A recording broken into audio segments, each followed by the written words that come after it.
This is an anecdote for anecdote's sake, being shared on Patreon. But hey, some of you guys find this stuff amusing, stuff from my personal life, what have you. I had a question about whether or not I would start a whole separate channel for Game of Thrones. Game of Thrones, A Song of Ice and Fire, this book. And, I gave an answer to that. I think it is kind of fun. It's kind of cool that some people, maybe even it's just 1,000 people so far, are coming to my YouTube channel because they're interested in what I have to say about Game of Thrones and the books, A Song of Ice and Fire, and they end up watching the videos about veganism. So it's a form of vegan propaganda that I don't have a set, that it's all on one channel, that all the vegan stuff is on the same channel with A Song of Ice and Fire, Game of Thrones. So that's one point.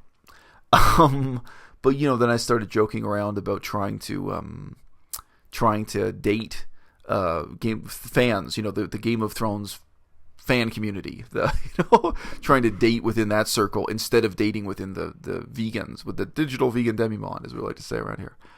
And that reminds me of an anecdote. This is really an anecdote for anecdote's sake.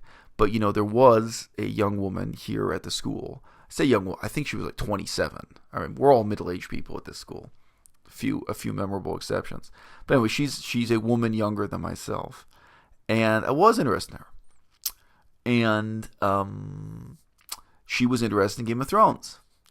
And I know a lot, as you guys have picked up. I know a lot about Game of Thrones, Song of Ice and Fire. We had a conversation for maybe 30 minutes. But it's a long conversation talking about the books.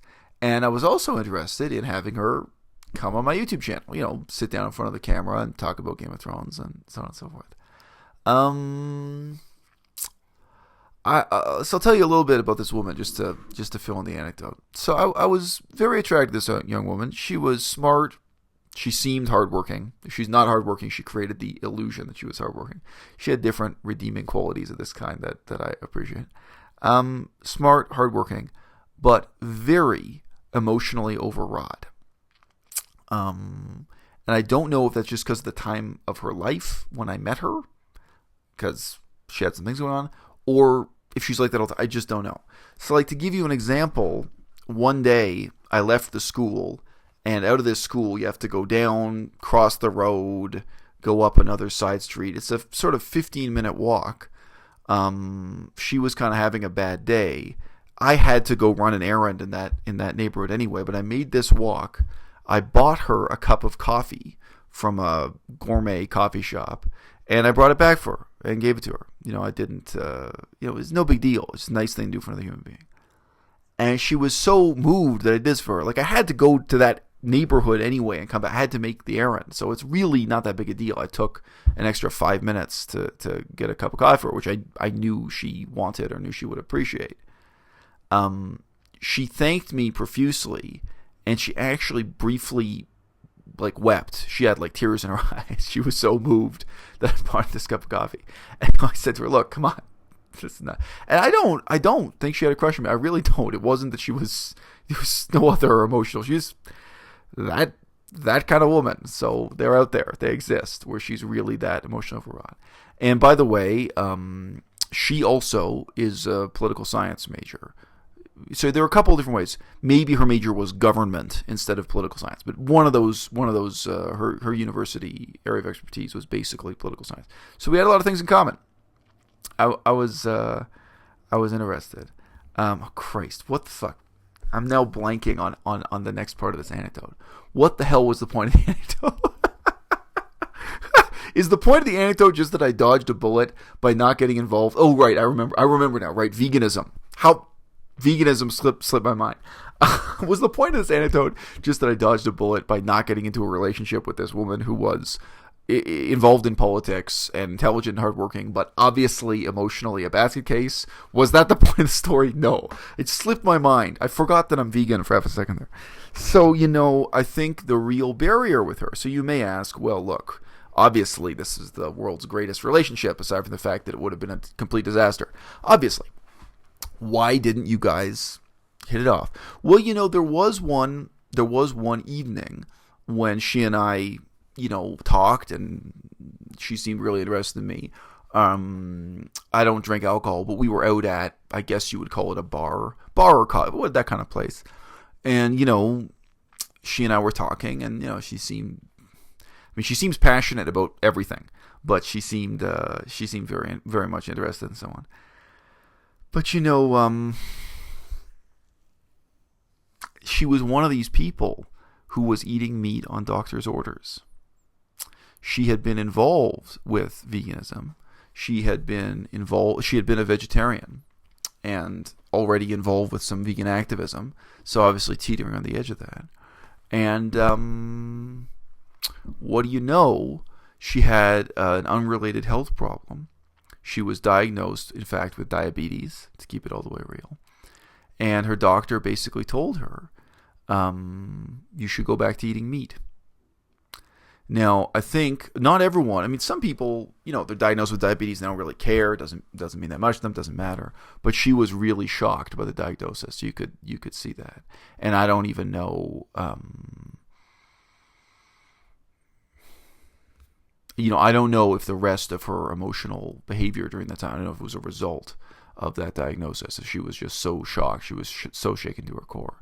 Because she said to me briefly that she didn't expect to have that long a life because of the nature of the diabetes diagnosis and so on. And, doctor's orders were for her to go back to eating meat. So for her, the way she perceived me, what I represented, I didn't put any guilt trip on her. But just being in the same room with me, for her, was a bit of a guilt trip. It made her feel bad. It made her reflect on her own ideals as a former vegetarian. She was a vegetarian who actually got involved with vegan political organizations, which is an interesting story I'm not going to tell in this video. So she was in effect a vegan activist, although she'd never really been vegan. So she had been leaning in that direction at least. And, obviously I understand the doctor's reasons for giving that advice. I think that fundamentally it's just telling her to have the most stable, familiar diet possible, even though eating meat does not help you deal with a blood sugar disorder. It's in some ways it's terrible advice, or fill in the blank, fill in the eye rolling. But I remember when she talked with me, she said these things like, oh well, now that I have this diagnosis, my life isn't going to be that long and isn't going to be that healthy, kind of thing. I said to her, well, life is long enough that you can figure it out. I put absolutely no pressure on her to become vegan immediately. It was obvious to me that emotionally she was dealing with the impact or devastation of this at that moment. I said, but life is long. I said it takes some people years, takes some people 5 years to figure out how to work a vegan diet into their work schedule, into their life. Some people spend years and years. Just, don't put the guilt on yourself. Don't say never. Because that's what she was saying. She said she would never be vegan. So, well, life is long. Never is a long time. You know what I mean? That was all I said in that, and changed the subject. I didn't want to put any guilt trip on that for. So I don't know, man. I mean, I think she missed out. I think I missed out. I think even if that relationship had only lasted for 1 month, it probably would have been really good for her. It probably would have been very cathartic for her. I don't know if it would have been any good for me.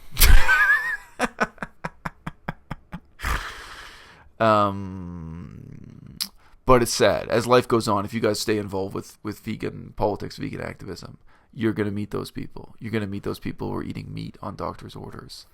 And in her case, I mean, I guess, you know what? It's worth being upset about. She was an emotional basket case over eating meat. And I guess that's why fundamentally I liked her so much, or that's why I respected her so much. That's why I didn't even challenge her on that.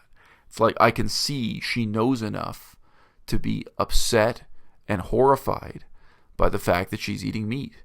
So she's already on my side. I don't have to convert her. I don't have to convince her of anything. You know what I mean? She already knows what's right and what's wrong. And she knows that what she's doing is wrong.